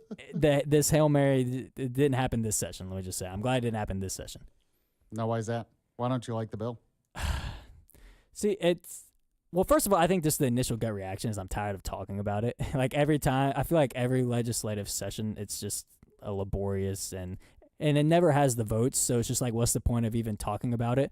I know it creates so much controversy, but Mhm. it usually doesn't pass anyway. Yeah. So you're right. And I just, if I could go down the gambling rabbit hole of, look at the stats of how much, I mean, even look at the human trafficking that's like linked with gambling in states that like have gambling and all the extra crime that comes with gambling too, and then the illegal gaming aspect. Like, it's not just now. If we want to have like a clean lottery, like I guess I'm not too up in arms about that necessarily, but hey, it paid for my college in Florida. yeah, the like lottery. and in our listening area, like there's. The states where the lottery has paid for a lot of y'all's kids' scholarships, your scholarships, like there's a lot of great aspects to it, but it's just I don't have much hopes that just a clean lottery is ever going to happen, especially in Alabama. It's just I'm tired of talking about it, so I think that's the main reaction of. Oh yeah, in thank like God, 30 years when it's the JP show and maybe you're even close to retirement or something, you're still going to be talking about this. Yes. That's Yes, my prediction. Exactly. And, it's see, all my friends, want this gambling bill to happen because of the sports betting. And I used to kind of be in that boat of, come on, man, I want to bet on a parlay. Like, what's the big deal? And I think as the more I've learned about not only the history of like the gambling bills that are trying to pass, but also like a lot of the people and lobbying groups that are associated with it, it's just, it doesn't, I don't get a good vibe from it at all. And I mentioned earlier all the other crimes linked to it and the human trafficking stats with states that have like it's stuff you wouldn't think about, and it's stuff that you wouldn't initially think. It's like, oh, it's just let people gamble. Like, what's the deal? What's the big deal? But then you go down the rabbit hole, and it's just something I don't really want to have in Alabama. I'm not really super against gambling, but one thing I do kind of worry about, which I think is why a lot of gambling was made illegal, at least in sports betting. You're a pretty big sports fan. Yeah. Are you afraid that it could corrupt the sport itself? I wonder about that sometimes. Well, we've already seen it. I mean, in the past, it's corrupted boxing and like all of those like crazy. Where the sort of the more unregulated, sports leagues. And there's been some rumors about it happening before in like the NFL and stuff. But I mean, gambling, it's pretty much. I mean, how many states left don't have gambling leagues? I think it's Alabama and Nebraska, and is that it? I'm pretty sure it's just I mean, two. different states have let it in different areas. But Yeah. when you're talking about it being illegal, although Alabama does have it in the Porch Creek Indian areas. That's true. So that's something. But you're right. For the most part, Alabama, it's legal. So I think it's pretty much widespread already. We're seeing. I don't know if you've seen during the March Madness. There's been commercials about stop stop that Oh, hate. it's and everywhere. Yeah, It's crazy. And I've seen it firsthand of some college kid makes a mistake, and then he's getting literal death threats on Twitter because he messed up some random guy's parlay or something. Like, it's already starting to get out of control. Will it ever infiltrate, the leagues like the NBA, the MLB? I don't really think so. I think they're too regulated, and there's too many, governing bodies within those sports. But like a sport like boxing, which back in the day was kind of the wild, wild west, we saw it firsthand. A lot of the mafia owned boxing. Like, they had fighters, and, they had, they tell guys to take a fall because they got money on it, or, I've seen it. Not obviously I didn't live through it, but I've seen examples of it in sports where it's kind of. Well, that's what I had wondered. Yeah, it happened in baseball. Yeah, for instance, very famously. So it made me wonder if it becomes so widespread, it ends up like corrupting the sport again. I don't really have the answer to that. I tend to agree with you. Maybe, probably not, but it's something I think about sometimes. Yeah, and it's. Like I said, it's happened in baseball before, but I think we're kind of at a point now where, a lot of the sports have been so mainstream. Like MLB and NBA, like, I feel like they've been around long enough that I would hope that it's not able to get infiltrated again. But I could be, proven wrong. You would hope those players, like, they get paid a lot of money. Yeah, already. exactly. Yeah, exactly. You need more money based on betting? Like, really? Yeah, like. Yeah, we got, what was it, Shohei Ohtani signed a $750 million contract for 10 years. Like, that's the money in baseball now, and that's a lot of the money in the NBA, and the NFL is maybe a little bit lower, but still, like, those guys' kids are already set. So I would hope, yeah, I agree. I would hope that would help it to not be infiltrated as well. But we'll see. Sports, some of them that aren't as regulated, there's been a lot of rumors with some of these, like, some of these gimmick fights, like the Jake Paul fights, and those that there's been a lot of rumors that guys are taking falls in those. It could happen. They're just money grabs, but I would hope as a whole, it wouldn't be able to infiltrate the mainstream leagues like that. But we're going to take a quick timeout, folks. We're going to come back on the other side here. Keep talking about some home fries. We went down the gambling rabbit hole a little bit there. We're going to come back and talk about some other stuff that was passed in the Alabama legislative session, but also get into Tennessee, some Georgia as well. So make sure you stay tuned for that. This is Rightside Radio. JP and Yaffe filling in. We'll be right back.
And we are back. This is Rightside Radio, solid conservative and just plain right. This is JP here, filling in for Phil while he's out today, alongside with the Yaffee.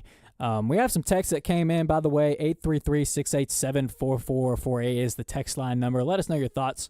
So we have a text in from Shag Nasty the Atheist has texted in. By the way, Yaffee, Phil gave him that name. That was not a self-proclaimed name. Shag Nasty the Atheist has texted in. If we use gambling money to fund schools, people would be smart enough not to gamble. I'm not so sure about that. I mean, I know. I feel like they're pretty smart people out there. It's still like to gamble. Yeah. So, Yeah, trust me. A lot. Listen, David at Bucky's texted in and said, JP, I believe if the voters in Alabama would approve of a clean lottery bill, a comprehensive gambling bill would have much more difficulty passing. There is too much special interest and not enough interest in the citizens of Alabama. See, I'm not so sure. I'm not so sure that like a clean lottery bill. My hopes of that are low of ever happening. In Alabama, if you pass the clean lottery bill, it adds a special benefit for the Porch Creek Indians, and it's a whole thing. Yeah, exactly. like there's too many special interests that are going to weave something in there. Like I don't think a clean lottery bill is even possible. But that texter is right. I mean, that's really what the people want. I mean, that's what the people of Alabama are interested in more than anything else. Which, by the way, that this bill, or if a gambling bill ever got passed, it would approve it to be voted on by Alabama citizens. Like, it's not, like, am I correct in saying that? Like, it's not going to go straight into law. Like, it's approving for the Alabama citizens to vote for it. Well, and Al Britton was going to have a special election. He was hoping it would be done in a special election, which I think it would pass. I mean, people that were going to show up are going to be people that wanted it to pass. Well, It's an interesting point of it was the Senate Majority Leader earlier this week, Livingston. He said that they don't have enough votes because if you remember, Greg Reed, who was a senator that voted for it, is now a secretary, Greg Reed, and so he was a yes. So now that's one less yes. So they're they're losing. They've lost another vote in that as well. So they got a ultra I just don't see where the votes are, and a lot of people who are inundated with the folks in Alabama politics in terms of who's a yes, who's a no. They don't see where the votes could come from either. So I don't know. I just I don't see it anytime soon. I've said for a little bit now that the one thing that can motivate them to ever get this passed is if they really are serious about cutting taxes in other places. Mm-hmm. Because we're going to talk about the whole debate over extending the tax cut on overtime pay. Well, eventually, lawmakers are going to want to make up some of this revenue in another way. Yeah. Well, one way to make up the revenue without having to add an extra tax somewhere is through the lottery, is through taxing gambling and everything else. Because that tax affects a specific group of people, where if you're just raising income taxes or something like that. Yeah. And there is a big push to possibly start cutting the income tax rate. When you have our neighboring state, Mississippi, they're phasing it out completely. It's going to take like 20 years to do it, it seems like, but they're still trying to phase it out. If we want to do that here, well, we know lawmakers are going to want to make up at least some of that revenue somewhere else. Mm-hmm. And that could be what pushes them to finally pass something, but it's still going to be pretty hard. I mean, I was going to bring that up too. The Humphreys, like we look at neighboring states, Mississippi is getting or attempting to get rid of theirs income tax. I mean, Tennessee doesn't have one, and it's like the neighboring states around us, and Florida, they're getting more done than an Alabama supermajority. But you look and our Alabama legislator, they can't even find enough money to keep an overtime tax exemption going. So it's like my hopes of a state income tax ever going away in Alabama, at least anytime soon, is pretty low. The only thing would, like you said, would be a gambling, the tax on gambling would be. I mean, that's really the only thing I think off the top of my head that would make up enough revenue to completely replace it. It would replace some of the revenue, and it depends obviously where the lottery money goes. Mm. But with Mississippi, the way they're doing it is they're phasing it out by 2037. So that's 12 years. So it's little by little each year, and they're hoping economic growth will kind of make up for some of that. So if we ever do it in Alabama, it's going to have to be like what they're doing in Mississippi. It's going to have to be phased out very, very slowly, even slower than we're trying to phase out the grocery tax. Yeah. Real quick before the break, we got TL from Huntsville texting in. JP, remember that gambling not only corrupts the political process, it also affects the surrounding communities with increased crime, lower property values. Casinos also often get located in areas where the community police are not funded well enough to handle the burden. This has been documented by OJP.gov, the Office of Justice Programs. Yeah, agree 100% with everything you said there, TL. But we're going to come back and wrap up, answer some of y'all's texts that are still coming in right now, and wrap up home fries, wrap up the show, and get y'all home. This is Right Side Radio. We'll be right back.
Hey, all you Rightside ruffians out there, you are listening to Rightside Radio, solid conservative, just plain right. Turn it up.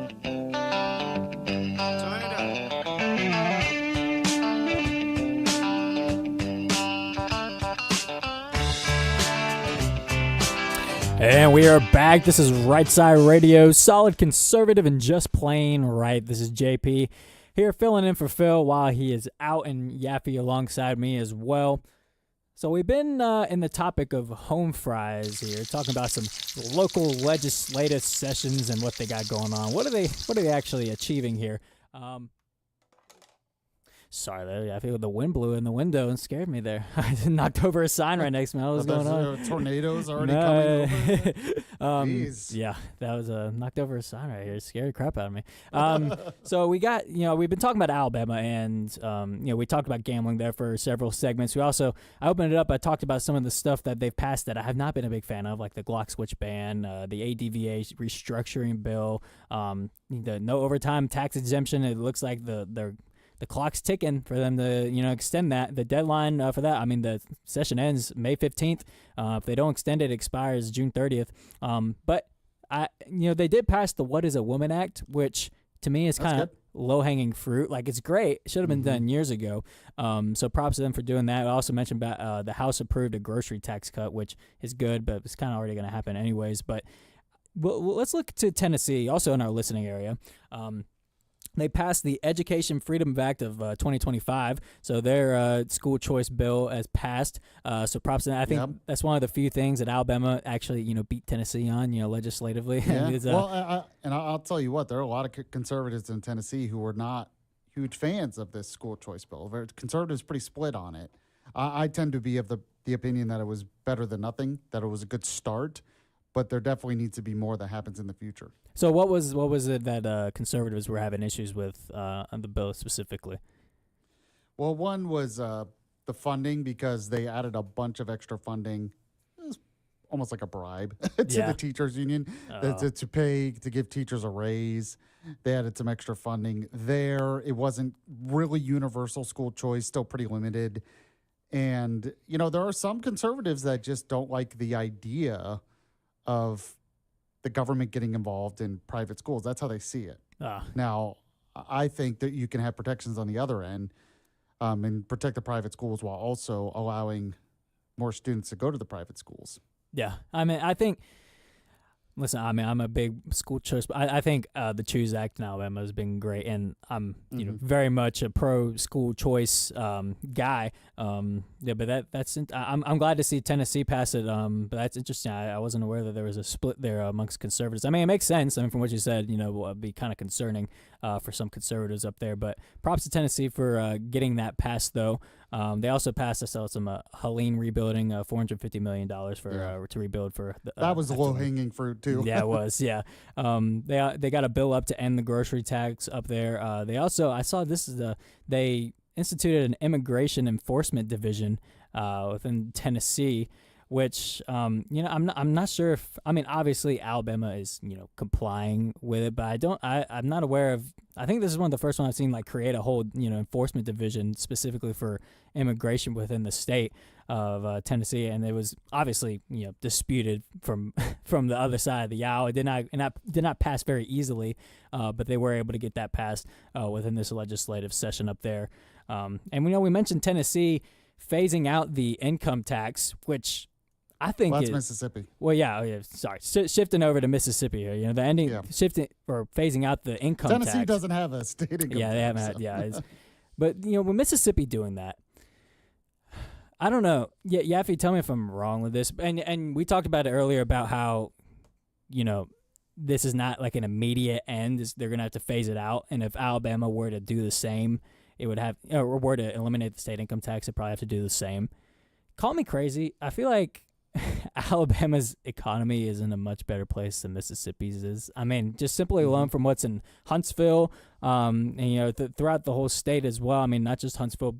I feel like Alabama is in a much better place to at least start the process to eliminate the state income tax than Mississippi is. I feel like that's kind of embarrassing that Mississippi was able to get that done before Alabama was. Yeah, although you could argue that they're very desperate to get their economy going, so they're willing to try anything. That's true, so too. That could be a part of it as well. Usually when I hear Alabama, and this debate comes up about the state income tax, usually what I hear is, and this is what you're going to hear from Republicans, that we're already a very low-taxed state. That when you take in property taxes, for instance, Alabama has very low property taxes first, maybe some of these states that don't have state income taxes. So usually they'll say we'll have the lowest tax burden in the country. It's just one of the tax burdens is the state income tax, where other states, they might put it in other places, if that makes sense. Yeah, that does make sense. It's just, I don't know, whenever I first saw that story of, Mississippi at least starting the process for it, I don't know. I hate to bash on Mississippi. It's not bashing on Mississippi. I'm sorry, but I don't know. I just feel like Alabama is in a much better position to do that, and yet we're over here, arguing about the overtime tax and that stuff. It's like, I don't know. It's like if Mississippi's getting their act together with that, I feel like Alabama should at least, and I'm sure like conservatives down there would love to do that. I just, unfortunately, I feel like, and this is not just with the state income tax issue, with a lot of issues, is they're complacent. And I think I agree with that completely. The super majority in Alabama oftentimes is like, you wouldn't guess it. I mean, it's like that they're kind of lazy and complacent with a lot of things. And stuff like that. Tennessee's like that too, by the way. Yeah. Oh, yeah. I mean, I'm sure that, I'm not as inundated in the Tennessee politics, but I'm sure that, a lot of that is the same there too. It's just, I see Kay Ivey endorsing, stuff like the Glock switch ban. I see Kay Ivey leading the pack on, stuff like the ADVA restructured. And I don't know, there's too many times I feel like we're not living in a Republican supermajority in Alabama. I'll tell you why that is. I mean, you talked about complacency. Yeah. It's because they know that they can get away with some of that. I mean, it would get to a point, if they were going too far to the left, it would get to a point that they would be thrown out by the conservatives voting. Mm-hmm. But they kind of make sure not to go too far. But at the end of the day, they go, okay, well, you're not going to vote for a Democrat. Yeah.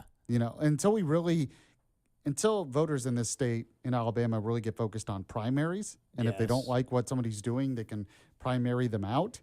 Unfortunately, and this is a problem nationwide, and not enough people participate in the primaries. Mm-hmm. So when you have a supermajority legislature and you have pretty much most people in the state are going to vote Republican, all they have to do is be the Republican. All they have to do is get elected that first time, and they're going to be like, yeah, I'm not a perfect conservative, but you're not going to vote for the Democrat. Yeah. So that's here true. I am. It's a lot of Democrats and Republican disguise, within these. It's unfortunate. And by the way, like, I'm not claiming that there's like radical liberals hiding amongst the Republicans, but I mean, there's stuff that they don't have a drive and motivation to accomplish conservative, agendas. Well, school choice was a great example. It took a lot of effort to get that done, for years to get that done, even though we've had a supermajority Republican for a while. Yeah, and I mean, in Alabama, I feel like the What Is a Woman Act could have been done quite some time. I mean, that seems like okay, what's the point? But then you think about it, until a couple of months ago, Alabama didn't even have a definition for a woman. Like and in this day and age where that is like crucial, it's kind of unfortunate. Like, it took up until 2025 to get that done. But then, like I said, and I don't mean to, overly bash Kay Ivey, but there's some stuff like I'm seeing within this legislative session that she's really like leading the charge on, that I'm just kind of like, okay, that I wouldn't really guess a Republican governor would be leading the charge on that. Like, she is definitely not a conservative leader like, say, a Ron DeSantis. Now, Kay Ivey years ago used to be a Democrat. Yeah. But so that's part of it. But it really is just Republicans really were not going to participate in a primary against Kay Ivey. She becomes a Republican. They're not going to vote for a Democrat against her. Yeah. So she doesn't have the motivation to be as conservative because the competition isn't there. Yeah. And then, alongside, I've mentioned it several times throughout the show already, but like the fact that we got Republicans who are, struggling to vote for tax cuts on stuff. I don't know. I look at so far, there's been good stuff done in the Alabama legislative session so far, but then there's also some stuff that's kind of it makes you feel like you're not living in a Republican, supermajority state, and it's unfortunate. And I mean, I know me and Phil I feel like me and Phil have had this conversation almost every time we talk about the Alabama legislative session about complacency with stuff. Well, he lived it. He was there. Very much, yeah. And he's talked about his experiences there. But it's I don't know. I know it could be worse, obviously. It very much could be worse, but it'd be nice to see, as this legislative session is starting to wrap up, kind of earlier in the session, this stuff, some of the stuff that was getting, floated around, like the Glock switch ban, which I wouldn't have even guessed that was going to get passed, but it did, and stuff like that. I, just kind of telling myself, there's still time in the session, but we're kind of nearing the end, and I'm not sure what other stuff. I mean, I get there's over a month, but I mean, there's only 12 meeting days in the session left. I mean, there's not a ton of time to get much more done. Well, you're really focused on the tax cut on overtime pay, and I think it's purposeful. The Republicans got really scared because that report came out that they lost a lot more revenue than they thought. Now, Anthony Daniels is making a very conservative argument. He's basically saying, one, we don't know if all that revenue would have been there because you're assuming that the overtime workers would still have worked overtime. But maybe they didn't. Maybe they're working more because it's tax-free now. He's making a very conservative argument that when you cut taxes, you create more productivity, which creates economic growth in the long run. It should be the Republicans making that argument, not the Democrats. Yeah. And so that's one of the issues. Yeah, and then if you try to vote alongside the Democrat, you're going against your team, and it's looked down upon. All that being said, the bottom line, I thought it was a good time, summarize, what's been going on in the legislative session in our listening area, some stuff that has been accomplished, but also some stuff that, maybe, constituents need to hold their, representatives, their feet to the fire a little bit to get some stuff done that has not been gotten done yet, because we're kind of nearing the end here. By the way, Shagnasty the Atheist texted in, said, quote, Mississippi does it might be the worst justification for everything. Remind me if they're ranked higher than 50-50 for anything. You just proved my point exactly. If Mississippi did it and they're at the bottom of everything, then Alabama really should have done it a long time ago. That's exactly my point, Shagnasty the Atheist. I know what you're trying to say is that if Mississippi gets away with a state income tax, then it's probably a bad thing, which I would disagree.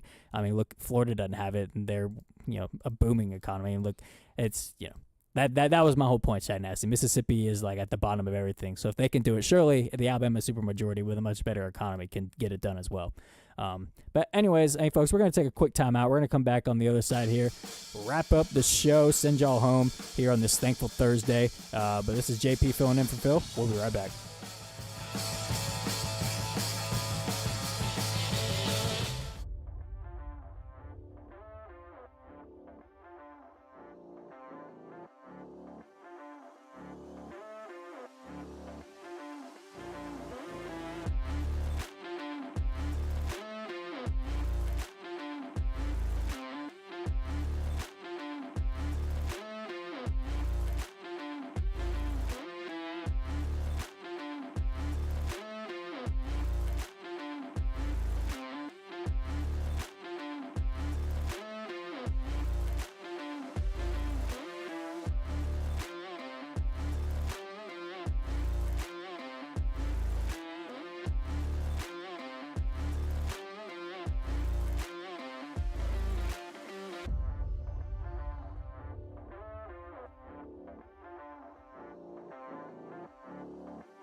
And we are back. This is Rightside Radio. JP here filling in for Phil while he was out for today. But, folks, Phil will be back tomorrow, so don't worry about that. He just had some top secret meetings today that, had to keep it on down low. But he was out today. He'll be back tomorrow. So, folks, I thought it was good to wrap up the show today. Kind of how I introed it and, put a bow on things here. A lot of talk on tariffs today. A lot of talk on tariffs that will be, in the discussion moving forward. I mean, this is going to be the main talking point, I think, of the political world for a good while. I mean, a couple of weeks maybe, unless something else happens along the way that draws the attention away from it. But the tariffs are going to be a big talking point moving forward. My message to Republicans, I said it in my monologue and I said it while we were talking tariffs and that dipper earlier today. Don't get cold feet now, okay? Because let me tell you, newsflash, if you weren't fully aware of Trump's tariffs before he got into office, you were willingly ignoring it, or you just simply were oblivious to it. I don't know. But this was an agenda that Trump aired out, very much so, before he came into office.